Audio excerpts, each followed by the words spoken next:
ছাত্র শ্রমিক জনতা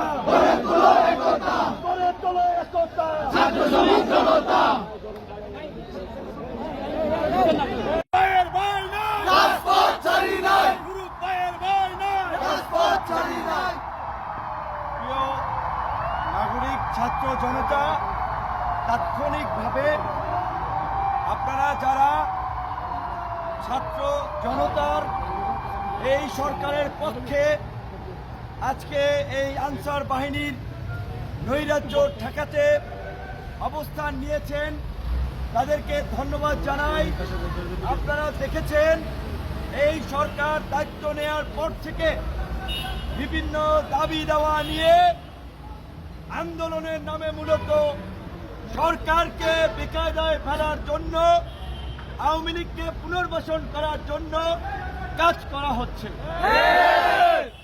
আমরা পরিষ্কারভাবেই বলেছিলাম এই সরকার কোন রাজনৈতিক সরকার না, তারা আমাদের সমর্থন নিয়ে ক্ষমতা এসেছে, তারা আমাদের জন্য কাজ করবে, কিন্তু তাদেরকে সময় দিতে হবে। একটা নতুন অফিসার যদি নতুন কর্মস্থলে যায়, সেই পরিবেশ বুঝে উঠতে 10 থেকে 15 দিন, 1 মাস সময় লাগে। কাজেই পরিবেশ বোঝার জন্য এই সরকারকে অন্তত আগামী 1 মাস সময় আমাদেরকে দিতে হবে। এই 1 মাসে তারা আমাদের চিন্তা ভাবনা আলোকে মতামত নিয়ে রাষ্ট্র সংস্কারের রোডম্যাপ তৈরি করবে। জনগণের আকাঙ্ক্ষার আলোকে রাষ্ট্র সংস্কার করবে। কিন্তু আমরা যদি প্রতিদিন আন্দোলন সংগ্রামের নামে রাস্তাঘাট বন্ধ করে রাখি, সচিবালয় বন্ধ করে রাখি, এই আন্দোলনের মধ্যে এই পতিত স্বৈরাচার আওয়ামী ফাঁসিবাদীরা ঢুকে নৈরাজ্য তৈরি করবে। তাই আমরা বিনয়ের সাথে অনুরোধ করছি, আপনারা অন্তত আগামী 1 মাস কোন দাবি দেওয়া নিয়ে রাজপথে আইসেন না। আপনাদের যদি দাবি দেওয়া থাকে, আপনারা আমরা আলরাজি কমপ্লেক্সের 3 তলা আমাদের অফিস, আপনারা লিখিত দাবি দেওয়া নিয়ে আসেন। আপনাদের এই দাবি দেওয়া বাস্তবায়নে আমরা আপনাদের পাশে থাকব। কিন্তু 1 মাস পর থেকে প্রয়োজনে আপনাদের এই দাবি দেওয়া আদায়ে সভা সেমিনারের পাশাপাশি যদি আন্দোলন করতে হয়, সরকারকে বাধ্য করতে হয়, আমরা আপনাদের পাশে থেকে বাধ্য করব। কিন্তু সরকারকে স্থিতিশীল হওয়ার জন্য আগামী 1 মাস সময় দিন। রাজনৈতিক দল, নাগরিক সমাজ, সংবাদকর্মী সকলে মিলে নজরদারি করুন, আওয়ামী দুর্বৃত্তদের তালিকা করুন। আওয়ামী দুর্বৃত্তরা যেন নৈরাজ্য তৈরি করতে না পারে, সেজন্য পাড়া মহল্লায় আপনারা গণপ্রতিরোধ কমিটি গঠন করুন। বিশেষ করে ঢাকায় প্রেস ক্লাব, পল্টন, শাহবাগ, প্রধান উপদেষ্টার বাসভবন, এই সমস্ত এলাকায় কোন ধরনের মানববন্ধন সভা, সেমিনার, সভা সমাবেশ করা যাবে না। আমরা পরিষ্কারভাবেই বলছি, আমরা একটা গণতান্ত্রিক বাংলাদেশ বিনির্মাণ করার জন্য, নাগরিক অধিকার প্রতিষ্ঠার জন্য, একটা সভ্য রাষ্ট্র প্রতিষ্ঠা করার জন্য এই ছাত্র জনতা আন্দোলন করেছে। লক্ষ লক্ষ মানুষ ত্যাগ স্বীকার করেছে, কিন্তু এর সুফল পেতে আমাদেরকে অপেক্ষা করতে হবে। তাই অস্থির না হয়ে ধৈর্য ধারণ করতে হবে, সুশৃঙ্খলতার সাথে, বুদ্ধিমত্তার সাথে, কৌশলে আমাদের দাবি দেওয়াগুলো তুলে ধরতে হবে।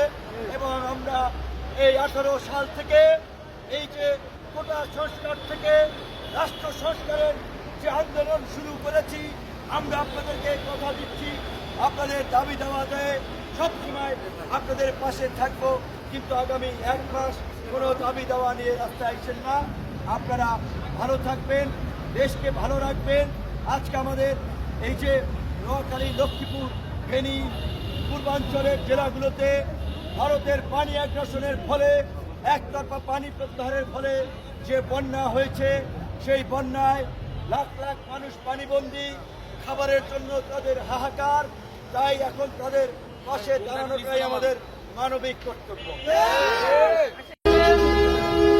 গণঅভ্যুত্থানের মাধ্যমে আজকে বাংলাদেশে রাষ্ট্র সংস্কার করার উদ্দেশ্যে অন্তর্বর্তীকালীন সরকার ব্যবস্থা এদেশের ছাত্র জনতা প্রতিষ্ঠা করেছে। এই সরকারকে অসহযোগিতা করার জন্য আমরা দেখতে পাচ্ছি নানান মহল তারা প্রতিদিন বিভিন্ন দাবি দাওয়া নিয়ে রাজপথে আন্দোলন করছে, সচিবালয়ের মতন জায়গা অবরুদ্ধ করছে। আমরা এটিকে কোনো স্বাভাবিক আন্দোলন মনে করছি না। শেখ হাসিনার বিদায় হয়েছে, কিন্তু দিল্লিতে বসে শেখ হাসিনা নানান ধরনের উস্কানি দিচ্ছে, ষড়যন্ত্র করছে। আমরা সামাজিক যোগাযোগ মাধ্যমে দেখলাম আনসারের ড্রেস পরে ছাত্রলীগ যুবলীগ এই সচিবালয়ের সামনে অবস্থান নিয়েছিল, উপদেষ্টাদেরকে অবরুদ্ধ করেছিল। আমরা খবর পেয়ে ছাত্র জনতা সচিবালয়ের সামনে উপস্থিত হয়েছে, আনসারদেরকে বলেছি এখানে যারা এসেছে আপনাদের মধ্যে ছাত্রলীগ যুবলীগ রয়েছে, আনসারের ড্রেস পরে আজকে সচিবালয়কে অবরুদ্ধ করেছে। আগামী 1 মাস বাংলাদেশে দাবি দেওয়া নিয়ে কোনো আন্দোলন চলবে না। এই সরকারকে আমরা সকল মিলে সহযোগিতা করতে চাই। আমরা এই সরকারকে কেন বসিয়েছি বন্ধুগণ? রাষ্ট্র সংস্কার করার জন্য। আজকে রাষ্ট্র সংস্কারের যে অগ্রযাত্রা সেটাকে ব্যাহত করার জন্য আজকে আনসারের ড্রেস পরে শেখ হাসিনার নির্দেশনায় ছাত্রলীগ যুবলীগ আজকে এখানে সচিবদেরকে এবং যারা উপদেষ্টা রয়েছে তাদেরকে অবরুদ্ধ করেছিল। আমরা তাদেরকে সচিবালয় থেকে মুক্ত করেছি।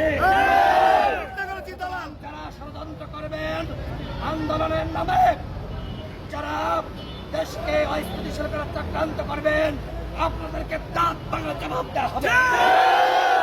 আগামীকাল থেকে ছাত্র জনতা প্রত্যেকটা জায়গায় পাহারা বসাবে। সচিবালয়ের সামনে পাহারা বসাতে হবে, পল্টনে পাহারা বসাতে হবে, প্রেস ক্লাবের সামনে পাহারা বসাতে হবে, রাজু ভাস্কর্যের সামনে পাহারা বসাতে হবে, ক্লাবের সামনে পাহারা বসাতে হবে। যারা আন্দোলন করতে চান, আপনাদের কোনো দাবি দেওয়া থাকলে আপনাদের স্মারকলিপি আমাদের কাছে দিয়ে যাবেন। আগামী 1 মাস পরে আমরা উপদেষ্টাদের কাছে এবং যারা এদেশের রাজনৈতিক দল রয়েছে, এদেশের অংশীদারিত্ব রয়েছে, আমরা তাদের কাছে গণ অধিকার পরিষদের পক্ষ থেকে আপনাদের দাবি দাওয়াগুলো পৌঁছে দেবেন ইনশাআল্লাহ। তারপরে আল্লাহ দোহাই লাগি শেখ হাসিনার উস্কানিতে ফাঁদে পা দিয়ে আপনারা দাবি দেওয়া নিয়ে রাজপথে নামবেন না। আন্দোলন তো করেছি, গণঅভ্যুত্থান হয়েছে, দেশের দ্বিতীয় মুক্তিযুদ্ধ হয়েছে, জনগণ স্বাধীন হয়েছে। এখন কিসের আন্দোলন? প্রতি বিপ্লব ঘটানোর চক্রান্ত ষড়যন্ত্র নস্যাৎ করে দিতে হবে বন্ধু। সংগ্রামী সাথী বন্ধুগণ, আমাদের দেশে আমরা দেখতে পাচ্ছি আজকে পুলিশ ফাংশন করছে না। এই সচিবালয়ের সামনে আমরা পুলিশকে কোনো ফাংশন করতে দেখি নাই। যদি পুলিশ তাদের দায়িত্ব পালন না করে, তাহলে এই গণঅভ্যুত্থানের সরকারকে বলতে চাই, আপনারা ছাত্র জনতাকে 1 মাসের ট্রেনিং দিয়ে বাংলাদেশের আইন শৃঙ্খলার দায়িত্ব দিন। কিভাবে এই প্রতিবিপ্লবকে নস্যাৎ করতে হয়, আওয়ামী লীগকে প্রতিহত করতে হয়, ষড়যন্ত্রকে মোকাবেলা করতে হয়, সেটি আমরা দেখিয়ে দিব। আপনাদের সকলকে রাজপথে থাকার আহ্বান জানাচ্ছে। যে কোনো উস্কানি, যে কোনো ষড়যন্ত্র রাজপথে থেকে মোকাবেলা করতে হবে। এই সরকারকে সহযোগিতা করার আহ্বান জানিয়ে আমি আমার বক্তব্য শেষ করছি।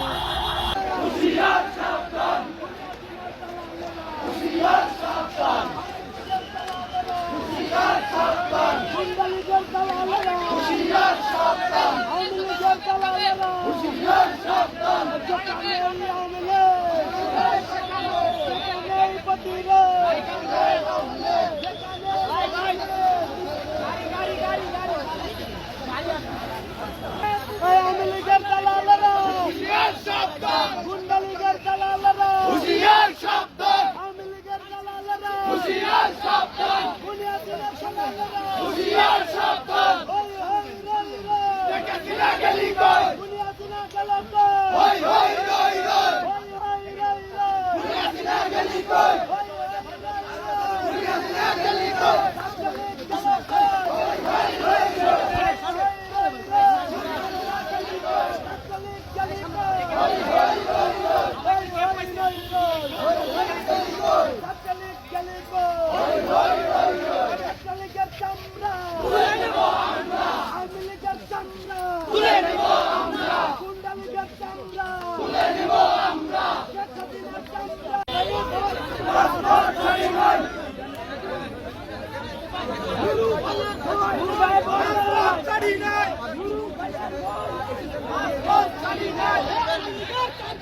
হুশিয়ার সাবধান হুশিয়ার সাবধান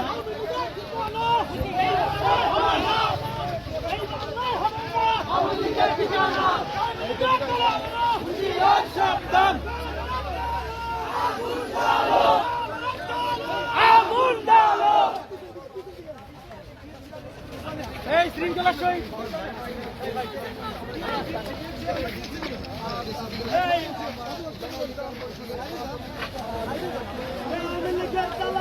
হুশিয়ার সাবধান হুশিয়ার সাবধান হুশিয়ার সাবধান রাজপথ ছাড়ি নাই হুশিয়ার সাবধান হুশিয়ার সাবধান